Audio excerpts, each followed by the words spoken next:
Kommt dein Team nicht richtig in Schwung? Oder hast du etwa das Gefühl, dass in deinem Team Dinge schnell persönlich genommen werden? Dem setzen wir jetzt ein Ende, denn ich habe hier ein Tool für dich, mit dem du die Ursache dafür finden kannst. Schon länger ist bekannt, dass das menschliche Gehirn stetig große Mengen an neuen Informationen verarbeiten muss. Dazu hat unser Gehirn ein Muster, was vereinfacht ausgedrückt neue Informationen entweder als Belohnung oder als Bedrohung einstuft. Bei zu viel Bedrohung schaltet unser Gehirn in den Modus Flucht, Erstarren oder Angriff. Dahingegen sind Kooperation, Lernen und Teamperformance nur im Belohnungsmodus möglich. Doch wie schaffst du es, dass alle Teammitglieder so viel wie möglich im Belohnungsmodus sind? Und wie kannst du das beeinflussen? Dazu hat 2008 der Wissenschaftler David Rock in seinem Buch Neuroleadership das SCARF-Modell vorgestellt.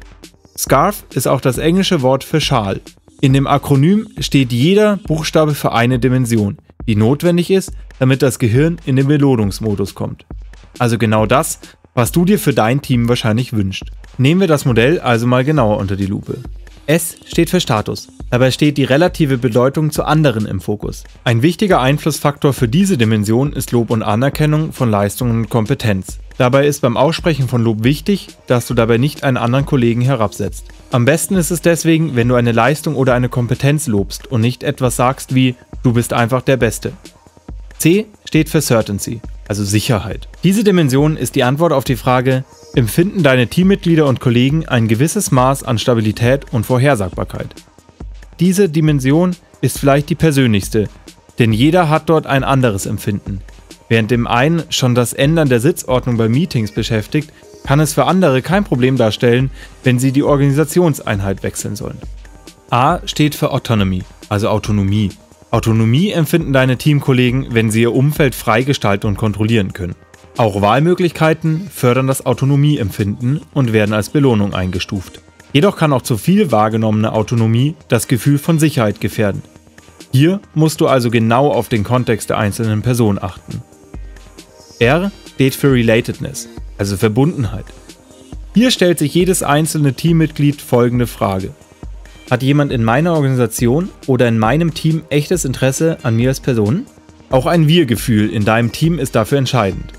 Da Menschen allgemein ein sehr hohes Bedürfnis nach Zugehörigkeit haben, ist dies vielleicht die wichtigste Dimension des SCARF-Modells. F steht für Fairness. Fairness ist auch wieder ein sehr subjektives Empfinden, das bei jedem Menschen unterschiedlich ausgeprägt ist. Klare Erwartungen und Ziele sowie Spielregeln fördern das Empfinden von Fairness. Willkür und das Tolerieren von Fehlverhalten stören es hingegen.